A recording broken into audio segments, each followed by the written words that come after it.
네, 저는 이 시간 거듭나지 아니하면이라는 제목으로 하나님 말씀을 증거하려고 합니다. 요한복음 20장에 보면 사도 요한이 요한복음을 기록한 그 목적을 기록해 놓았습니다.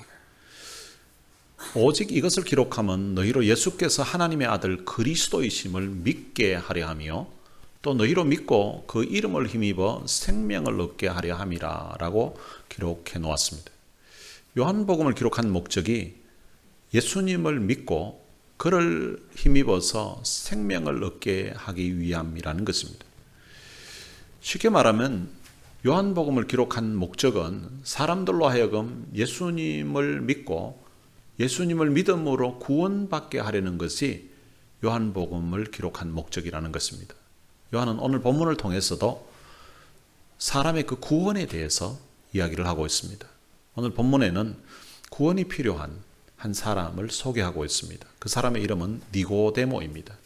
이 니고데모라는 사람은 예수님이 살았던 그 시대의 사람들 중에서 어쩌면 가장 훌륭한 사람 중에 한 사람이라고 할 수 있습니다. 이 니고데모라는 것은 헬라식 이름입니다. 이 이름의 뜻은 백성의 정복자라는 뜻입니다. 니고데모는 오늘 본문 1절에 보면 바리새인이라고 기록하고 있습니다. 바리새인은 예수님 당시에 한 6천 명 정도가 이스라엘에서 살고 있었습니다. 이 바리새인들은 율법에 대해서 지극히 열심을 가진 사람들이었습니다. 이 사람들은 어쨌든 간에 하나님을 한번 잘 섬겨보려고 하나님의 말씀을 저버리고 살다가 자기 나라가 망해서 바벨론의 포로로 잡혀갔던 그 상황을 생각하면서 이제는 철저하게 한번 말씀대로 살아보려고 애를 썼던 그런 사람들입니다. 그들은 율법을 연구하였고요. 그리고 또한 율법을 연구해서 그 율법에 있는 말씀을 액면 그대로, 문자 그대로 지켜보려고 애를 썼던 사람입니다. 그런데 이제 율법뿐만 아니라 이들은 이제 그 장로들의 유전이라고 하는 전통적으로 내려오는 그런 말씀들까지라도 종교적인 그런 의미를 붙여서 그 말씀대로 지키려고 하면서 애를 썼던 사람입니다. 근데 이것이 이제 너무 지나치다 보니까 그들의 유전과 율법 이 둘 중에 어느 것을 지켜야 되느냐.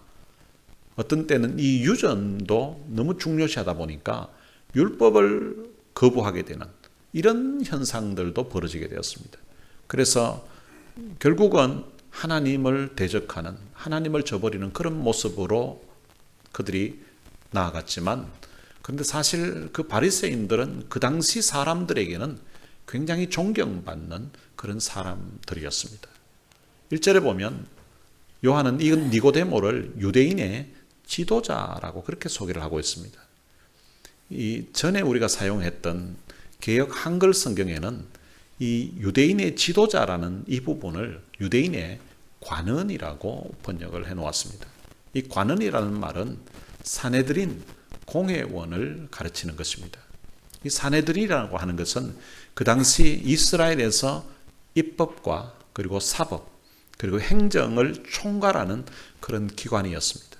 뿐만 아니라 종교적인 모든 것도 다 그 회의에서 중요한 것들을 결정하고 관장하는 그런 기관이었습니다. 사내들인 공회원의 숫자는 전체 71명으로 구성되어 있습니다. 이 사내들인 공회원은 이스라엘에서 종교적인 지도자였고 그리고 또한 정치적인 그런 지도자들입니다. 니고데모는 본문의 내용을 보면 나이가 굉장히 많은 그런 노인으로 추정됩니다. 이 니고데모는 그 당시 유대인들 중에서도 지도자로서도 오늘 본문에서 예수님께서도 이스라엘의 선생이라고 표현하는 것만큼 그는 참 이스라엘의 선생으로서 그 당시 사람들에게 백성들로부터 존경받는 그런 사람이었습니다. 그러니까 이 니고데모는 그 시대에 살았던 사람들 중에서 가장 훌륭한 사람 중에 한 사람이라고 할 만큼 아주 그 시대에 존경받았던 정말로 모든 사람이 부러워할 만한 그런 위치에 있었던 사람입니다. 그런데 오늘 본문의 내용을 보면 그런 학식과 그런 위치에 있었던 그런 지도자임에도 불구하고 영적으로는 아주 무지했던 사람임을 우리가 알 수가 있습니다. 그는 영적으로 무지할 뿐만 아니라 영적으로는 죽은 사람으로 오늘 본문에서 말씀하고 있습니다. 그의 몸은 비록 살아있지만 영적으로 보면 죽은 상태에 있다는 것입니다. 그래서 그는 하나님과 하나님의 나라와는 전혀 상관이 없는 사람이었습니다. 그러니까 외적으로 사람이 아무리 훌륭한 조건을 가지고 있다 하더라도 하나님 앞에서 아무것도 가치가 없다는 것입니다. 외적으로 아무리 훌륭한 조건을 가지고 있다 할지라도 죄와 사망의 문제를 그 외적인 조건을 가지고 해결할 수 있는 것은 아니라는 것입니다. 이 니고데모는 어쩌면 자신이 기대하고 자신이 목표로 했던 것을 그 시대에서 다 이룬 사람이라고 볼 수 있습니다. 그는 종교적으로는 참 바리새인으로서 율법을 연구하고 그 배웠고 배운 대로 살아가면서 사람들로 하여금 참 지도자로, 사람들로 하여금 선생으로 인정받았던 사람입니다. 그는 출세하여서 사내들인 공회 의원이 되었습니다. 그러니까 그 나라에서 최고 높은 지도자 71명 중에 한 명에 해당된 사람입니다. 그러니까 이 사람은 종교적으로도 그 당시 최고의 어떤 위치에 있어서 영향력을 끼칠 수 있었던 사람이었고요. 그리고 또한 정치적으로도 그 시대에 굉장히 영향력 있는 그런 사람이었다는 것입니다. 모두가 부러워할 만한 그런 이력을 가진 사람인데 그럼에도 불구하고 그의 마음에 충족되지 않는 그런 영적인 갈증이 있었던 것 같습니다. 사람들에게는 세상의 것을 다 가져도 채워지지 않는 영적인 목마름, 영적인 그 배고픔이라는 것이 있습니다. 그런 것이 이 니고데모에게는 있었던 것 같습니다. 그래서 그는 예수님을 찾아왔습니다. 본문에 보면 그가 밤에 예수님을 찾아왔다고 되어 있습니다. 아마 낮에 당당하게 예수님께 나아가기는 아마 용기가 없었던 것 같아요. 그래서 그는 밤에 예수님을 찾아온 것 같습니다. 2절에 그가 밤에 예수께 와서 이르되 랍비여 우리가 당신은 하나님께로부터 오신 선생인 줄 아나이다. 하나님이 함께 하시지 아니하시면 당신이 행하시는 이 표적을 아무도 할 수 없음이니이다.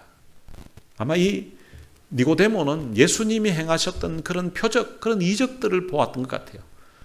저것은 사람이 행할 수 있는 일이 아니라 물이 포도주로 만드는 그런 어떤 일들을 보면서 저건 사람이 할 수 있는 일이 아니라는 것으로 그가 아마 생각했던 것 같아요. 니고데모가 했던 그 말의 의미는 랍비여 당신은 하나님으로부터 온 선생인 줄로 제가 압니다. 그 이유는 당신이 행하시는 그 표적을 제가 들었든지 보았는데 이건 일반 사람이 할 수 있는 그런 일이 아니기 때문인 것입니다. 이렇게 이야기했습니다. 그에 대해서 예수님은 진실로 진실로 내게 이르노니 이 진실로 진실로 이 진실로를 2번 반복하는 것은 이 사도 요한이 쓰는 특별한 논법인데요. 이것은 아주 중요한 말씀을 하실 때에 이렇게 표현했다는 거예요. 내가 진실로 진실로 내게 이르노니 사람이 거듭나지 아니하면 하나님의 나라를 볼 수 없느니라 라고 하셨습니다.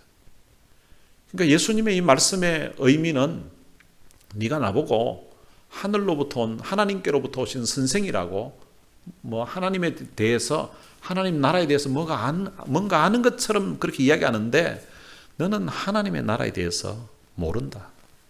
왜냐하면 너는 아직 거듭나지 않았기 때문이라는 것입니다. 예수님의 말씀은 사람이 거듭나지 아니하면 하나님의 나라를 볼 수도 없고 하나님의 나라에 속할 수도 없고 하나님의 나라에 들어갈 수도 없다는 것입니다. 하나님의 나라에 속하려면 내가 정말 하나님에 대해서 하나님의 나라에 대해서 바르게 이야기하려고 하면 너는 거듭나야 한다고. 거듭나지 않은 내가 지금 하나님 나라로부터 하나님으로부터 내가 왔다고 하는 그 말이 너가 지금 말을 하지만 진정한 의미는 너는 모르고 있다고 이렇게 말씀하신 것입니다. 성경은 사람은 죄와 허물로 죽었다고 말씀하고 있습니다. 인간은 아담의 범죄로 말미암아 전적으로 타락해서 영적으로는 죽은 존재라고 성경은 우리에게 일러주고 있습니다. 아무리 교육을 많이 받은 사람이라고 하더라도 그는 영적으로 죽은 사람입니다. 아무리 종교적인 많은 지식을 가지고 있고 종교적인 어떤 열심이 있다 하더라도 영적으로 거듭나지 않은 사람은 죽은 존재라는 것입니다. 아무리 도덕적으로 훌륭한 그런 삶을 사는 사람이라 할지라도 영적으로는 죽은 존재라는 것입니다. 이 니고데모는 유대인의 지도자로서 그 당시 존경받는 그런 사람이었습니다. 그렇지만 그는 거듭나야 한다는 이 예수님의 말씀을 전혀 이해하지를 못했습니다. 아마 니고데모는 거듭난다는 이 말을 아마 처음 들어본 것 같습니다. 그는 거듭나야 한다는 것은 거듭난다, 이 말은 두 번 태어난다는 거예요. 영어로는 born again 한다는 말입니다. 이게 어떻게 사람에게 가능한 일인가라는 그런 반응을 하고 있습니다. 그래서 니고데모가 예수님께 물었습니다. 사람이 늙으면 어떻게 날 수 있사옵나이까? 두 번째 모태에 들어갔다가 날 수 있사옵나이까? 이렇게 물었습니다. 이런 사실을 보면 이 니고데모는 이게 그 당시 굉장히 똑똑한 사람이고 율법에는 정통한 지식을 가진 사람이고 그리고 이스라엘의 선생이라고 불렸던 사람인데 이 사람이 약간 모자라는 사람 아닌가 이런 생각이 들 정도입니다. 여러분, 사람이 늙으면 어떻게 다시 날 수 있냐고, 이 늙은 사람이 어떻게 어머니의 뱃속에 다시 들어갔다가 나올 수 있냐고 이렇게 묻습니다. 여러분, 사람이 늙었기 때문에 어머니 뱃속에 못 들어가는 것이 아니라 금방 태어난 아이도 나왔으면 어머니 뱃속에는 다시 못 들어갑니다. 이런 말을 하는 걸 보면 진짜 이 니고데모가 영적으로는 너무 무지한 사람이라는 것을 알 수가 있습니다. 거듭난다는 것은 영적으로 다시 태어나지 않은 사람에게는 이 말의 의미가 도대체 무엇인지가 이해가 되지 않는 말입니다. 예수님은 이 니고데모의 무지를 책망하시지 않으시고 이 거듭남에 대해서 설명을 해주십니다. 진실로 진실로 내게 이르노니 사람이 물과 성령으로 나지 아니하면 하나님의 나라에 들어갈 수 없느니라. 그러니까 지금 니고데모는 거듭나는 것이 어머니의 배에 들어갔다가 다시 나오는 걸로 생각하는데 그렇게 나는 것이 아니라 두 번째 태어나는 것은 물과 성령으로 난다는 것입니다. 물과 성령으로 난다는데 근데 이 물과 성령으로 난다고 하는 이 말씀은 사실은 논란이 있는 그런 구절입니다. 왜냐하면 이 물에 대한 이 부분이 사람들이 잘 이해가 되지 않아서 그렇습니다. 어떤 사람은 이 물을 이거 세례를 이야기하는 건가 이렇게 이해하는 사람도 있습니다. 그리고 뒤에도 보면 거듭나는 것이 성령으로 거듭난다고 이렇게 되어 있습니다. 그럼 성령으로 거듭난다고 했는데 앞에 여기에 물과 성령으로 거듭난다고 이러놓으니까 사람들이 이제 혼돈이 오는 것입니다. 여기서 물이라는 것은 상징적인 어떤 표현으로 여기면 될 것 같습니다. 그럼 이 물이 어떤 것을 상징하는가? 성경에 있는 다른 구절들을 보면서 이 물을 나름 해석해 볼 수 있습니다. 베드로전서 1장 23절에 보면 너희가 거듭난 것은 썩어질 씨로 된 것이 아니요 썩지 아니할 씨로 된 것이니 살아있고 항상 있는 하나님의 말씀으로 되었느니라. 너희가 거듭난 것이 하나님의 말씀으로 되었다는 것입니다. 그렇다면 물과 성령으로 거듭났다는 말은 앞부분에 있는 이 물을 하나님의 말씀을 상징하는 표현으로 이해해도 괜찮다는 것입니다. 이 구절만 있는 것이 아니라 야고보서 1장 18절에도 보면 진리의 말씀으로 우리를 낳으셨느니라 라고 말씀하고 있습니다.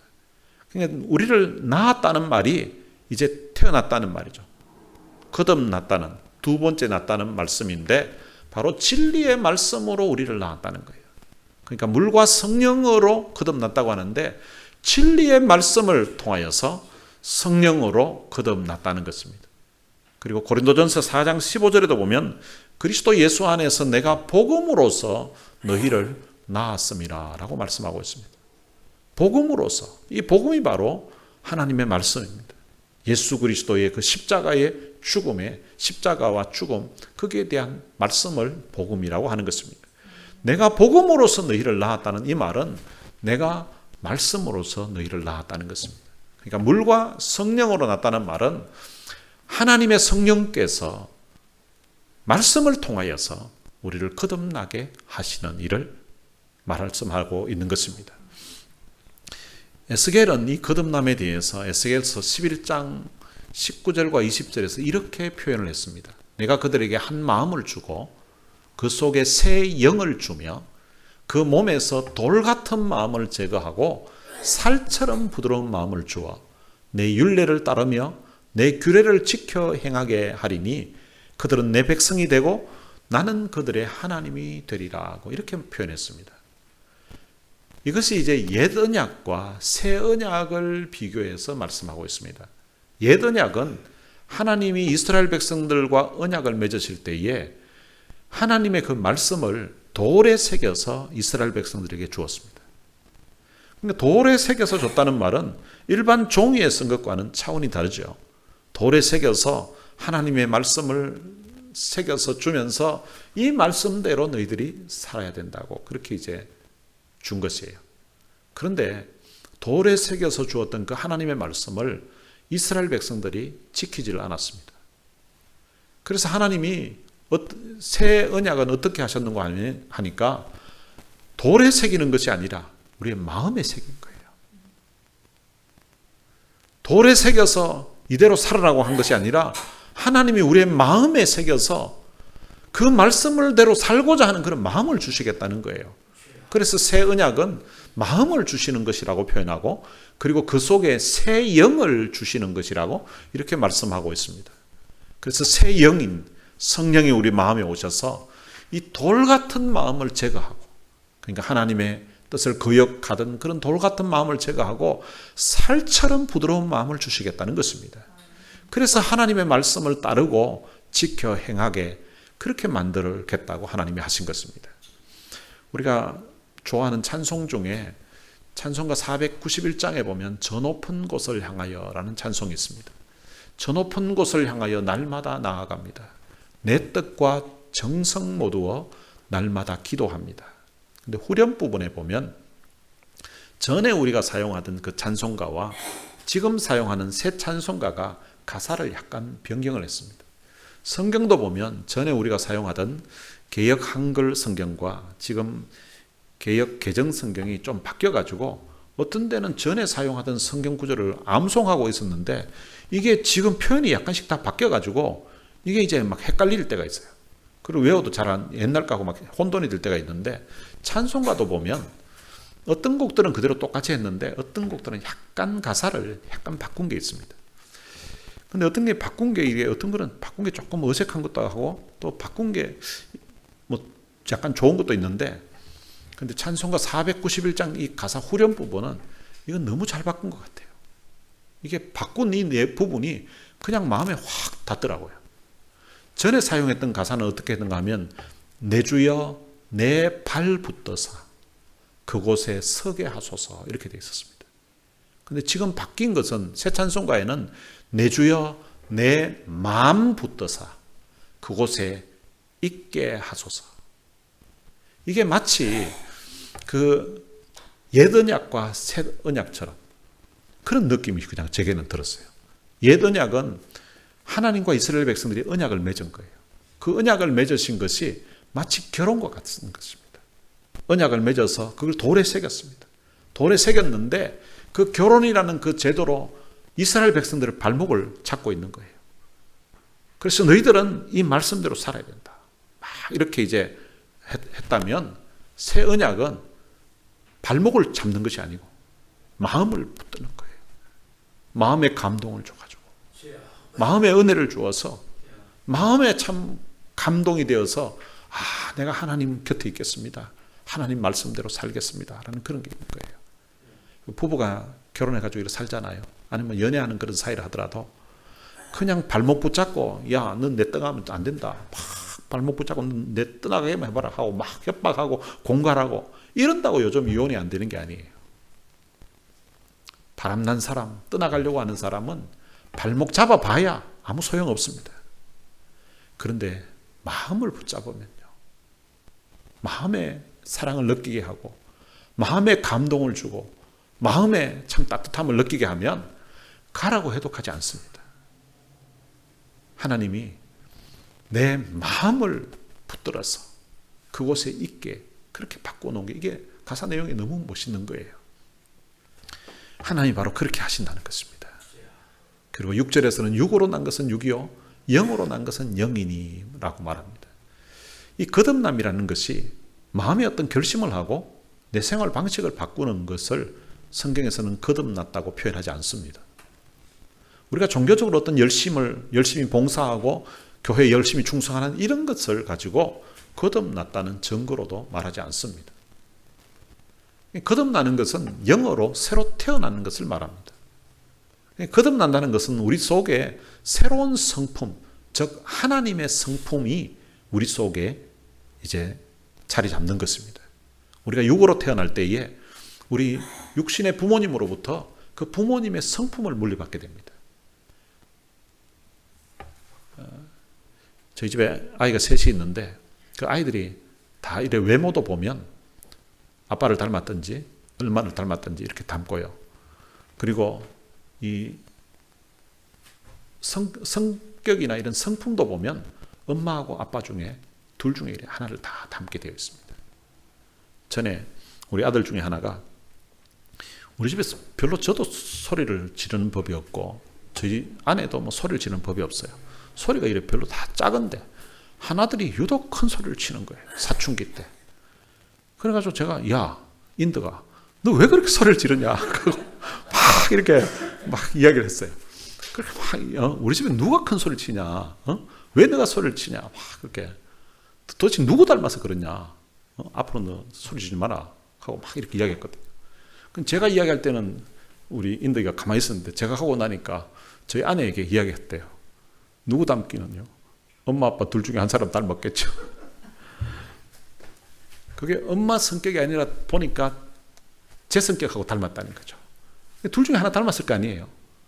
아니 우리 아들이 옆집 아저씨 닮았다 하면 그게 더 이상한 거 아니에요. 그러니까 육신의 성품을 그대로 물려받는 거예요. 보면 머리도 그대로 물려받고요. 혹시 자식이 공부를 못하면 아 저건 내 머리 닮았구나 이렇게 생각하면 됩니다. 그리고 성격이 더럽구나 이렇게 생각하면 아 저건 내 닮았구나 이렇게 생각하면 돼요. 그 육신으로 태어날 때 부모님으로부터 어떤 성품을 물려받는 것처럼 영적으로도 마찬가지입니다. 거듭나게 되면 하나님의 성품이 우리에게 부여되는 것입니다. 베드로후서 1장 4절에 보면 신성한 성품에 참여하는 자가 되게 하려 하셨다는 것입니다. 신성한 성품에. 거듭난 사람들에게는 신의 성품인 성령이 우리 안에 거하게 되는 것입니다. 거듭난 사람은 우리 속에 두 가지 성품이 같이 존재하게 됩니다. 어떤 성품이 존재하는가를 갈라디아서 5장 17절에 기록하고 있는데요. 육체의 소욕은 성령을 거스리고 성령은 육체를 거스리나니 이 둘이 서로 대적함으로 너희가 원하는 것을 하지 못하게 하려 함이니라. 이 두 가지가 안에서 갈등이 일어나는 거예요. 육체의 소욕이 있고 성령의 소욕이. 이 두 성품이 우리 안에서 같이 존재하기 때문에 전에는 내가 좋아하지 않던 것을 새로운 성품인 이 성령으로 말미암아 신의 성품으로 말미암아 이제 좋아하게 됩니다. 하나님을 사랑하고 또 하나님 앞에 예배드리고 또 하나님을 섬기고 그리고 하나님의 사랑으로 다른 사람들을 사랑하는 이런 것들이 새로운 성품에서 주어진 것인데 그것들을 이제 좋아하는 그런 마음이 있고 그리고 옛사람대로 살고자 하는 그런 마음이 있었던 것입니다. 생명은 위로부터 난 것이기 때문에 위의 것을 찾고자 하는 하나님을 찾고자 하는 그런 마음이 우리 속에 있게 된다는 것입니다. 그러면서 7절에서 내가 내게 거듭나야 하겠다 하는 말을 놀랍게 여기지 말라라고 합니다. 이 거듭나야 된다는 이 말이 지금 니고데모로서는 도무지 이해가 안 되는 너무나 생소한 개념인 거예요. 그러면서 예수님이 8절에서 다시 설명을 합니다. 바람이 임의로 불매 내가 그 소리는 들어도 어디서 와서 어디로 가는지 알지 못하나니 성령으로 난 사람도 다 그러하니라. 그러니까 마치 거듭나는 것이 바람이 이렇게 부는 것하고 비슷한 상황이라고 하면서 설명을 합니다. 이 바람이 불고 있는 그 바람 자체는 보이지 않는데 그런데 소리를 들어보면 이 바람이 지금 일고 있다는 것을 알 수가 있는 것처럼 성령으로 난 사람도 마치 그렇다는 것입니다. 그러니까 성령으로 거듭난 것이 언제 거듭났는지 그걸 마치 바람이 지금 부른 게 어디서부터 왔는지를 알 수 없는 것처럼 거듭난 자체를 사람들이 모를 수 있다는 것입니다. 근데 이단이라고 하는 구원파에서는 전도할 때 이렇게 전도를 하는 거예요. 구원받았는지 묻는 거예요. 그럼 내가 구원받았다고 하면 언제 구원받았냐고. 언제 거듭났냐고 날짜를 묻는 거예요. 이제 어느 날 완전 이렇게 탈선한 삶을 살다가 갑자기 교회 와서 예배 드리는데 눈물이 막 팍팍 쏟아지고 그러면서 예수님 영접하고 믿은 사람은 언제 거듭났냐고 물으면은 내가 몇 월 며칠 날 교회 와서 어느 부흥회 때에 참석했는데 그때 참 말씀 들으면서 막 눈물이 나고 그날 내가 예수 믿기로 했다고 이러면은 이제 그날 거듭났다고 보통 말할 수 있는 거죠. 그런데 이제 저희 아들처럼 태어날 적부터 어머니 뱃속에서부터 교회를 다녔고 그리고 태어나자부터 교회를 다녔고 이렇게 쭉 자라오는 상태에서는 이렇게 예수 믿냐고 물으면 믿는다고 이야기해요.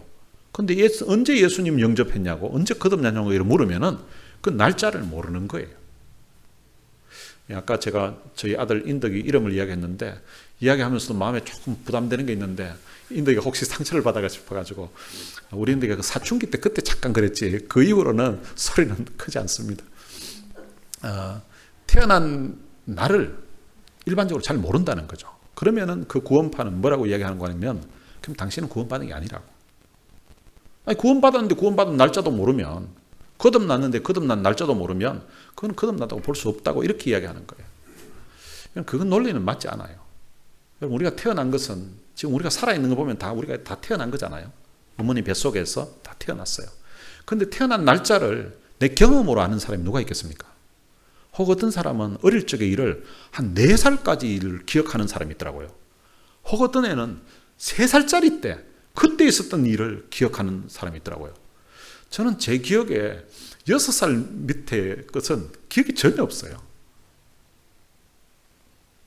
근데 머리가 좋은 사람은 기억을 하는데 그런데 태어났을 때 그때 일을 기억하는 사람이 누가 있겠습니까? 저는 제 생일이 지금은 10월 21일로 이제 지키고 있는데요. 제가 1966년 10월 21일 날 태어났다고 했는데 제가 전에는 이 10월 21일로 하지 않고 âm暦으로 9월 8일로 했습니다. 근데 âm暦으로 9월 8일 하니까 우리 애들이 미국에서 태어나서 자라는데 이 âm暦이 해마다 바뀌잖아요. 그러니까 엄마 아빠 생일을 기억을 못 하는 거예요. 해마다 엄마 아빠 생일 올해는 언제다 이렇게 기억을 해줘야 되니까 이게 쉽지 않은 거예요. 그래서 아이들에게 엄마 아빠 생일을 기억하고 엄마 아빠 생일날 그래도 축하한다는 그런 말이라도 들으려고 하면 아이들 생일을 기억을 시켜야 되겠다. 이걸 어떻게 하지 하다가 음력 바뀌는 그 날짜를 자꾸 할 것이 아니라 제가 호적에 등록된 날짜가 있습니다. 그건 이제 67년 12월 8일로 한 1년 좀 늦게 돼 있습니다. 그 여권에 이제 12월 8일로 돼 있으니까 이걸 이제 생일로 아이들에게 이걸로 하자고 해가지고 한동안 우리 교회에서도 12월 달에 저 생일을 그냥 그렇게 축하하고 했던 적이 있었습니다. 근데 12월 8일은 사실은 제가 태어난 날도 아니고 저희 어머니가 생각해도 내가 낳은 날도 아니고 이게 아주 생소한 날이에요. 근데 아이들이 다 이제 크고 나니까 제가 인터넷에 검색을 해보니까 제가 태어났을 때 그때 음력이 지금으로 양력으로 바꾸면 그 당시 양력인 날짜가 나오는 게 있더라고요. 그게 이제 10월 21일이더라고요. 그래서 지금은 이제 10월 21일을 그냥 제 생일로 아이들에게 인식을 시키고 교회에서도 10월 21일로 제 생일을 지키고 있습니다. 그런데 예수님이 탄생하신 성탄절도 12월 25일이 실제 예수님이 태어난 날이 아니에요. 이 세월이 지나서 예수님이 실제 언제 태어난지 그 날짜를 모르겠는 거예요. 그래서 이제 종교회의에서 그냥 정한 거예요. 이 날을 그냥 예수님 탄생하신 날로 성탄절로 하자 이렇게 정한 거예요. 그래서 제 생일도 음력으로 갔다가 양력으로 갔다가 그 다음 양력도 아니죠. 그냥 여권 있는 대로 했다가 다시 이제 양력 찾아서 지금 하고 있는 거예요. 그런데 제가 느낌으로 아는 게 아니에요. 저희 부모님이 네가 음력 9월 8일 날 태어났다고 하니까 그날이 제가 태어난 날인 줄 알고 또 호적의 등록은 제가 호적 등록 그게 요즘 식으로 치면 출생증명서 같은 거잖아요. 근데 등록한 이 날은 실제 등록한 게 태어난 날이 아니고 너희 아버지가 좀 1년 정도 있다가 그냥 신고한 날이 그럼 신고할 때 왜 실제 태어난 날로 하지 왜 이렇게 1년 뒤에 했냐고 하니까 신고를 늦게 하면서 그때 태어났다고 하면 벌금을 내야 된대요. 그래가지고 그냥 벌금 안 내고 그냥 한다고 그렇게 했다는 거예요. 심지어 제 친구 중에 하나는 그때 당시 국민학교 들어가야 되는데 아직 출생 신고가 안 된 거예요.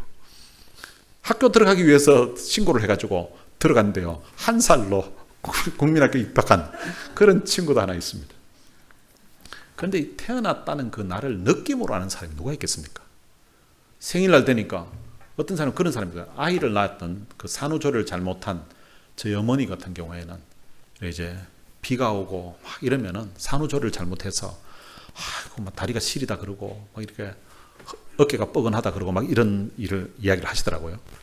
그런데 제가 어머니들 중에 산후조리를 잘못해서 그런 이야기는 제가 들었지만 자기 생일날 돼가지고 머리가 띵한 거 보니까 내가 그때 엄마 뱃속에서 나온다고 아마 힘들어가지고 머리가 띵한 모양이다. 이렇게 기억하는 사람은 제가 한 사람도 본 일이 없습니다. 그러니까 우리 육신도 태어난 날을 자기가 느낌으로 아는 건 아니잖아요. 그런데 우리가 지금 살아있는 거 보니까 태어난 것은 틀림없잖아요. 거듭난 것도 마찬가지입니다. 거듭난 것이 우리가 날짜를 알아야만 거듭난 것을 아는 것이 아니라 거듭난 사람에게 나타나는 그 현상을 보면 그것으로 거듭났는지 안 났는지를 알 수가 있다는 것입니다. 누구든지 성령으로 말미암지 않고는 예수를 주라고 할 수 없다고 합니다. 성령으로 거듭난 사람만이 예수님을 향하여서 바로 주님이라고 고백할 수 있다는 것입니다. 그러니까 중생의 어떤 결과를 보아서 내가 중생했는지를 알 수 있다는 것입니다. 이 중생의 역사는 너무나 신기한 것이어서 아무도 그것을 알지 못하고요. 마치 바람이 부는 것과 같다는 것입니다. 생명의 신비를 다 설명하지는 못해도 우리는 그 결과를 보아서 우리가 알 수가 있는 것입니다. 그런데 이렇게 예수님이 바람의 비유를 들어서 설명하는데도 이 니고데모는 도무지 알아듣지를 못합니다. 그래서 그는 이렇게 말합니다. 어찌 그러한 일이 있을 수 있나이까? 도대체 어떻게 그런 일이 있을 수 있냐고 전혀 들어보지 못한 그런 이야기로 이해하는 것입니다. 그때 예수님이 너는 이스라엘의 선생으로서 이러한 것을 알지 못하느냐? 아니 네가 이스라엘의 선생인데 너는 구원받는 데 있어서 가장 기본적인 요건인 거듭남이라는 사실에 대해서 이것을 선생인데도 너가 모르냐고 이렇게 주님이 말씀하신 것입니다. 여러분 선생이 이 정도 같으면 그의 가르침을 받는 제자들은 이스라엘 백성들은 이 거듭남에 대해서는 아예 모른다는 것입니다. 예수님이 다시 말씀하십니다. 진실로 진실로 내게 이르노니 우리는 아는 것을 말하고 본 것을 증언하노라. 그러나 너희가 우리의 증언을 받지 않았는도다. 그러니까 예수님은 지금 자기에게 가르쳐주는 어떤 선생에게 다른 선지자에게서 배워서 가르치는 것이 아니라 예수님이 원래부터 알고 있었던 것을 지금 말하고 예수님이 본 것을 말한다는 것입니다. 요한은 앞부분에서 예수님은 태초의 말씀으로 계셨던 분이에요. 그런데 태초의 천지 만물도 이분이 직접 창조하신 분이에요. 창조적부터 가지고 있었던 그 지식을 가지고서 알고 있는 것을 지금 너희에게 이야기해 주는데 근데 너희가 내가 말하는 이것을 도무지 받아들이지 않고 믿지 않고 있다는 것입니다. 내가 땅의 일을 말하여도 너희가 믿지 아니하거든 하물며 하늘의 일을 말하면 어떻게 믿겠느냐. 그럼 지금 땅의 일을 하고 하늘의 일을 이야기하는데 내가 땅의 일을 말하여도 너희가 믿지 아니하거든 이 말은 지금 거듭남에 대해서 지금 설명하고 있거든요. 이것이 땅의 일에 해당되는 부분입니다. 지금 이 땅에서 우리가 예수 믿고 거듭나는 일이기 때문에 지금 땅의 일을 말했는데 도무지 이 니고데모가 지금 믿지 못하고 깨닫지 못하고 있는 것입니다. 그런데 하늘의 일을 말하면 어떻게 믿겠느냐고. 이 하늘의 일은 어떤 일인가 하면 하늘이 계획하고 있는 하나님이 계획하고 계신 앞으로 되어질 일들이라고 이해하면 될 것 같습니다. 앞으로 예수님이 십자가에 죽으시고 그리고 부활하시고 그리고 성천하시고 다시 이제 재림하시고 심판하시는 이런 일들을 네가 이야기하면 지금 거듭남이라는 것을 가장 구원받는 데 있어서 기본적인 것인데 이것을 이야기하는데도 네가 이해를 못한다면 하늘의 일을 말하면 네가 어찌 이해할 수 있겠냐고 이렇게 말씀하셨습니다. 하늘에서 내려온 자 곧 인자 외에는 하늘에 올라간 자가 없느니라. 예수님은 하늘에서 내려온 자라고 하고 자신이 하늘에서 내려왔다는 거예요. 그리고 자신을 인자라고 표현을 합니다. 인자라는 말은 사람 인자에다가 아들 자자에서 사람의 아들이라는 뜻입니다. 영어 성경에도 보면 Son of Man이라고 되어 있습니다. 그런데 이 부분은 예수님이 사람의 아들이라고 이렇게 표현하신 것이 예수님이 사실은 사람의 아들이 아니라 예수님은 하나님의 아들, 신자라고 해야 됩니다. 그런데 신자라고 하지 않고 왜 인자라고 하셨는가?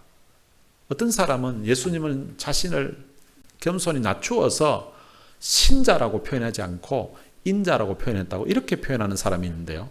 그거는 성경을 제대로 잘 몰라서 하는 표현입니다. 이것은 다니엘서 7장 13절에 보면 인자 같은 이가 하늘 구름을 타고 오신다고 이렇게 예언해 놓았는데요. 바로 그 인자 같은 이는 하늘 구름을 타고 오시는 이가 있는데, 근데 그분이 이제 온 세상을 다스리고 통치하신다는 거예요. 그 의미는 바로 거기에서 말한 인자는 사람의 아들이라는 뜻이 아니에요. 장차 오실 그 메시아를 인자로 표현해 놓은 것입니다. 그러니까 예수님이 하늘에서 내려온 자, 곧 인자라는 말은 예수님이 하늘에서 내려온 다니엘 선지자가 예언했던 바로 그 메시아라고 자기 자신을 말씀하고 있는 것입니다. 예수님은 영원 전부터 하나님과 함께 계셨던 분이십니다. 그리고 하늘에서 지금 우리 사람을 구원하시기 위해서 이 땅에 오셨고, 그리고 다시 하늘에 올라가실 분이십니다. 그러면서 또다시 다른 설명을 하는데, 모세가 광야에서 뱀을 든 것 같이 인자도 들려야 하리니, 지금 설명하고 있는 것이 이 거듭남하고 계속 연결되는 문제들입니다. 그럼 이 모세가 광야에서 뱀을 든 것 같이 인자도 들려야 하는데, 이는 그를 믿는 자마다 영생을 얻게 하려 하심이라. 이 영생을 얻는다는 말이 바로 거듭났다는 말이에요. 그러면 이 모세가 광야에서 뱀을 든 것과 인자가 들리는 것, 이것이 바로 우리가 영생을 얻는 것과 거듭나는 것과 바로 연결이 된다는 것입니다. 이스라엘 백성들은 모세 사건 이야기하면 대부분 좀 이해를 하거든요. 그래서 이제 모세가 놋뱀을 만들었던 그 사건을 통해서 거듭남에 대해서 설명을 하는 거예요. 이 놋뱀 사건이 민수기에 보면 나오는데요. 민수기 21장에 보면 이스라엘 백성들이 하나님께서 베풀어 주시는 그 만나와 그 생수를 마시면서도 만나가 이제 자꾸 먹다 보니까 맛이 없다고 막 불평을 합니다. 그때 하나님께서 불뱀을 보내어서 이스라엘 백성들이 그 뱀에 물려서 많은 사람들이 이제 죽어갑니다. 그때 이스라엘 백성들이 모세에게 부르짖게 되고, 그리고 모세는 하나님께 기도하게 됩니다. 그때 하나님께서 이 모세에게 내려준 처방이 무엇인가 하면 놋뱀을 만들으라는 거예요.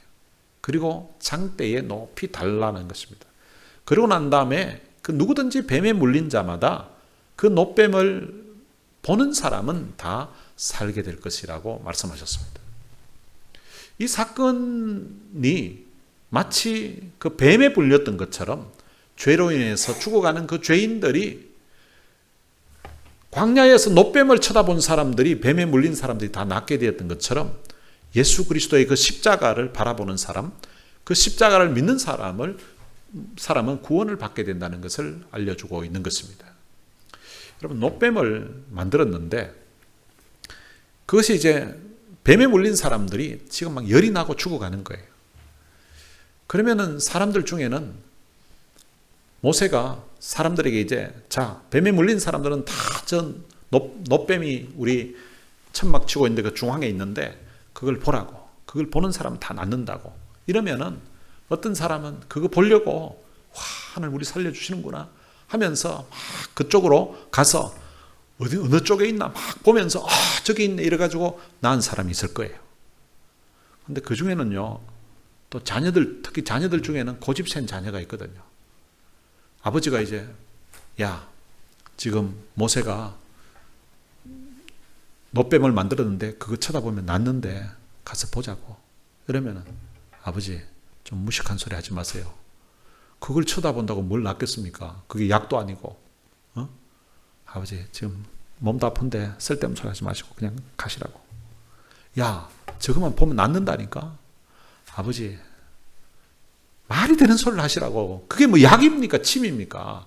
그걸 뭐 한다고 뭐가 낫겠냐고. 그냥 아버지 가시라고.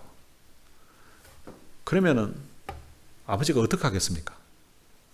아버지가 야 임마 가자. 보기만 하면 낫는다니까. 그러면 또 고집 센 놈은 또 안 가거든요. 그러면 이제 끌고 가는 거죠. 야 가자. 또 더 고집 센 놈은 끌고 가는데도요. 야 이제 고개만 돌리면 된다 이제. 저 고개만 돌리면 저기 보인다니까. 그러면 아버지 그거 본다고 뭐 낫겠어요. 야 고개 이쪽에 돌리기만 해봐라. 보면 낫는다니까. 그러면 안 돌리잖아요. 그럼 아버지가 어떻게 해요? 모가지 머리 잡고 모가지 확 꺾어. 그러면 이제 딱 보면은 어떻게 되겠습니까? 낫겠죠. 그런데 목에 기부수하고 다녀야 됩니다. 예수 믿는 사람 중에 그런 사람 많이 있습니다. 예수 믿으라고 교회 가자고 아무리 해도 안 됐는데 그냥 건강할 때 오라고 하니까 안 오고 있다가 몸에 병이 생기고 사업에 부도가 나고 인생이 참 망가지고 이럴 때에 교회 가자고 예수 믿으라고 하니까 그때 믿는 사람 있잖아요. 그게 지금 제가 비유 들었던 하도 보라고 해도 안 되니까 아버지가 목 잡고 확 돌려버리니까 보고 낫긴 나았는데 이제 그 다음부터 목에 기부서해가지고 이제 다니는 그런 간증을 하시는 분들이 많이 있잖아요. 그것처럼 바로 이 노뱀을 바라보는 사람은 낫는다는 것입니다. 이것이 바로 거듭나게 된다는 그 비결을 지금 설명하고 있습니다. 이 지금 나이 많은 노인이 밤중에 찾아왔어요. 예수님도 하루 종일 낮에 복음 전하고 밤에는 쉬셔야 될 분 아닙니까? 그런데 밤중에 문을 두드리고 밤중에 찾아와서 말을 해도 도무지 알아듣지 못하는 이 노인의 말을 예수님이 끝까지 들어주고 계시면서 거기에 대해서 바람으로 설명하셨다가 그리고 또 이 노뱀에 대해서 설명하셨다가 계속해서 이것을 이제 설명해 가십니다. 그렇게 해서 이 니고데모가 예수님을 믿고 복음을 받아들이게 되는 그 역사가 오늘 본문에는 없는데 그 이후 요한복음을 읽다 보면 그날 이 사람이 예수님을 믿었겠구나 하는 것을 알게 됩니다. 여러분 이 니고데모는 구약의 율법에 정통한 그런 사람이고요. 율법대로 살려고 정말 애를 쓰면서 살았던 사람입니다. 그 당시 이스라엘의 선생으로 존경받는 사람이었고요. 그리고 산헤드린 공회원으로서 굉장히 영향력 있는 그런 정치적인 지도자였고 또 바리새인으로서 종교적인 그런 지도자였습니다. 그럼에도 불구하고 거듭남의 이 진리를 그는 잘 몰랐습니다. 그런데 오늘 우리들은 예수 믿고 우리가 거듭나고 하나님의 자녀가 되었다는 이 사실, 이 복음을 우리가 알게 된 것이 얼마나 감사하고 얼마나 큰 축복인지 모릅니다. 오늘 여러분들이 믿고 있는 이 예수 그리스도, 내가 예수를 믿는다는 말은 다른 말로 하면 그게 이제 거듭났다는 거예요. 오늘 우리 안에 하나님의 말씀이 복음이 전파되었고 그리고 또한 우리가 복음을 들을 때에 성령께서 우리의 마음에 깨닫게 해주시고 감동을 주셔서 그 복음을 받아들이게 해주셔서 우리가 하나님의 자녀가 되었다는 사실입니다. 이 하나님의 자녀가 되었다는 이 거듭났다는 이 은혜에 대한 그런 감사가 여러분들의 마음에 있게 되시기를 바랍니다. 그리고 아직도 거듭나지 못한 사람들의 그 영혼들을 가슴에 품고 니고데모가 이 거듭남에 대한 이 진리를 이해 못한 것처럼 복음에 대해서 알지 못하고 이해 못하는 그런 사람들의 영혼을 가슴에 품고 그 사람의 영혼 구원을 위해서 여러분들이 힘쓰는 그런 삶을 살게 되시기를 주님의 이름으로 축복합니다. 오늘 들은 말씀 생각하면서 찬양을 한 곡 부르겠습니다. 성령 하나님 나를 만지소서라는 찬양입니다. 성령 하나님 나를 만지소서 상하고 깨어져 지친 나를 새롭게 하소서 성령의 바람 시들은 내 영 살리소서. 성령은 우리를 거듭나기도 하시지만 지쳐있는 우리의 상한 심령을 치료하시기도 하고요. 우리에게 새 힘을 불어주시기도 하시는 능력의 하나님이십니다.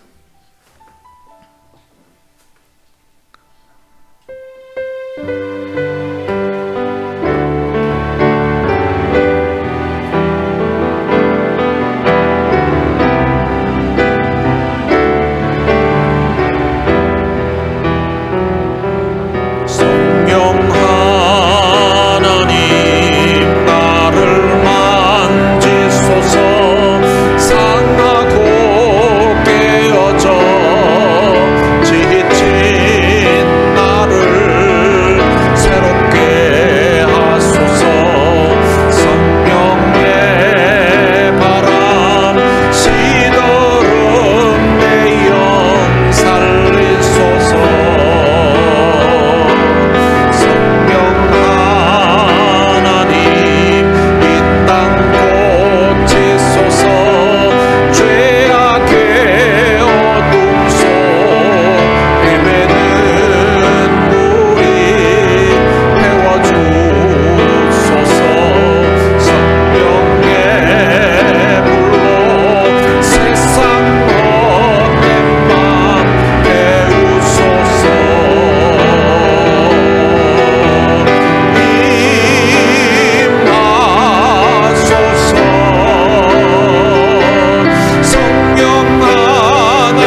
이런 말씀 생각하면서 우리 같이 한번 기도하겠습니다. 우리 성령님은 말씀을 통해서 우리의 마음을 위로해 주시고요, 상하고 깨어진 우리 지친 말을 새롭게 해주시는 분이십니다. 성령은 우리를 거듭나게도 하셨지만 시들은 우리의 영혼, 지쳐있는 우리 영혼에게 새 힘을 불어넣어주시고 살리시는 영이시기도 합니다. 오늘 성령님께서 내 마음에 충만히 임해 주옵소서. 성령 충만한 성도, 성령 충만한 사람 되게 하여 주옵소서. 그리고 또한 우리를 거듭나게 해주셔서 감사합니다. 예수 믿고 구원받게 해주셔서 감사합니다. 남은 삶을 이 복음 모르는 사람들에게 전하면서 살게 하여 주옵소서. 우리 다 같이 통성으로 기도하시겠습니다. 살아계신 아버지 하나님, 은혜를 감사합니다. 그 당시 최고의 학생, 그리고 또 이스라엘에서 존경받는 선생이었던 니고데모가 깨닫지도 못하고 이해하지도 못했던 이 거듭남에 대한 사실, 하나님 저와 하여금 주님 알게 하시고 우리로 하여금 이 거듭나서 하나님의 자녀가 되게 해주신 것 참으로 감사합니다. 우리가 언제 예수님을 믿었는지 우리 가운데 모르는 사람도 있지만, 그러나 오늘 우리가 예수 그리스도를 주라고 고백하며 또한 주님 우리의 구세주로, 우리의 메시아로 주님 믿을 수 있도록 은혜를 베풀어 주신 것 감사합니다. 주는 그리스도시요 살아계신 하나님의 아들로 우리가 믿는 신앙 고백을 하게 하시고, 우리가 예수를 주님 우리의 그대로 모시고 믿음으로 살 수 있는 은혜를 주신 것 참으로 감사합니다. 살아계신 아버지 하나님, 모세가 녹뱀을 들었던 것처럼 오늘 주님 우리에게 예수 그리스도의 그 십자가를 주님 보여주시고, 예수 그리스도의 십자가의 복음, 십자가의 그 은혜를 주님 우리가 누릴 수 있도록 해주신 것 참으로 감사합니다. 누군가를 통하여서 우리들에게 십자가의 복음을 전해주시고, 누군가를 통하여서 우리의 마음을 주님의 몸된 교회를 하게 해주셔서 오늘 우리가 그 십자가를 바라보고 십자가에 돌아가신 그 예수님, 그분이 우리의 죄를 담당하시고 돌아가심을 주님 깨닫게 해주시고, 또한 예수님의 십자가 그 부활의 복음을 통하여서 오늘 우리가 제사함받고 하나님의 자녀가 되게 해주신 것 참으로 감사합니다. 오늘 우리의 속에 성령께서 역사하시고 말씀이 역사하여서 오늘 우리가 주님 말씀으로 말미암아 거듭나게 하시고, 오늘 성령으로 말미암아 우리가 주님 중생한 사람 될 수 있도록 해주신 것 참으로 감사합니다. 살아계신 아버지 하나님, 니고데모처럼 이 땅에 하나님을 알지 못하고 또한 예수님을 제대로 알지 못하고 거듭남에 대해서 전혀 알지 못하는 그런 문제한 사람들이 많이 있습니다. 하나님, 우리가 예수 믿고 구원받은 사람인 것처럼 오늘 주님이 복음의 진리를 알지 못하는 사람들에게 우리가 복음을 전해서 사도 바울처럼 내가 복음으로서 너희를 낳았다고 하는 이런 주님 고백을, 이런 간증을 할 수 있도록 우리 하나님 도와주시기를 원합니다. 하나님, 우리 가운데 아직 주님 예수 그리스도를 알지 못하는 이들을 많이 알고 있는 사람들이 있습니다. 하나님 또한 그 영혼을 사랑하는 마음을 주시고, 그 영혼에 대한 주님 긍휼히 여기는 마음, 그 영혼을 불쌍히 여기는 마음을 우리에게 허락해 주시기를 원합니다. 살아계신 아버지 하나님, 예수 그리스도를 알지 못하고 이 복음의 진리를 알지 못하는 사람들에게 주님 그 영혼을 주님 불쌍히 여기는 마음으로 우리가 그 영혼을 가슴에 품고 기도하게 하세요. 정말로 주님 우리의 눈물과 우리의 기도를 통하여서 그 영혼이 예수 그리스도 안에서 거듭날 수 있도록, 예수 그리스도 안에서 새 생명을 얻을 수 있도록 우리 주님이 역사해 주시기를 원합니다. 살아계신 아버지 하나님, 오늘 주님 앞에 나아가서 예배드리는 가운데 정말로 주님 우리가 거듭나고 우리가 예수 믿고 구원받았다는 이 사실이 얼마나 참 놀라운 일이고 얼마나 영광스러운 일인가를 주님 깨닫게 해주시고, 하나님의 복음의 빚진 자 되어서, 이 하나님의 은혜의 빚진 자 되어서 이 사실을 모르는 사람들에게, 이 복음 모르는 사람들에게 빚진 자의 심정으로 복음 전하면서 살아가는 우리 모든 성도 될 수 있도록 주님이 두 손 들어 축복해 주옵소서. 이 일을 위하여서 선교지에서 주님 수고하고 있으면 우리 모든 선교사님들을 주님이 축복해 주시고, 그곳에도 주님 이 복음이 힘있게 역사할 수 있도록 주께서 함께 역사해 주옵소서. 살아계신 아버지 하나님, 은혜를 감사합니다. 예수님 당시에 최고의 지식, 그리고 또한 최고의 영향력 있는 그런 사람, 그리고 이스라엘 백성들에게 선생으로 존경받던 사람이었음에도 불구하고 거듭남이 무엇인지에 대해서 알지 못하였는데 오늘 우리들에게는 이 거듭남의 진리가 무엇인지, 또한 우리가 예수 그리스도를 믿음으로 말미암아 거듭나게 해주신 이 은혜를 진심으로 감사합니다.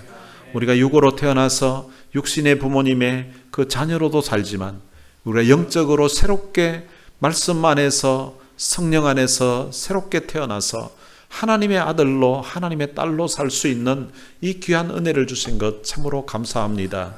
이 은혜에 대한 감사가, 이 은혜에 대한 감격이 우리의 가슴에서 식지 않게 주님이 축복해 주시고, 뿐만 아니라 이 은혜를 모르는 사람들에게 우리가 복음을 전하면서 우리의 남은 삶을 살 수 있도록 축복해 주옵소서.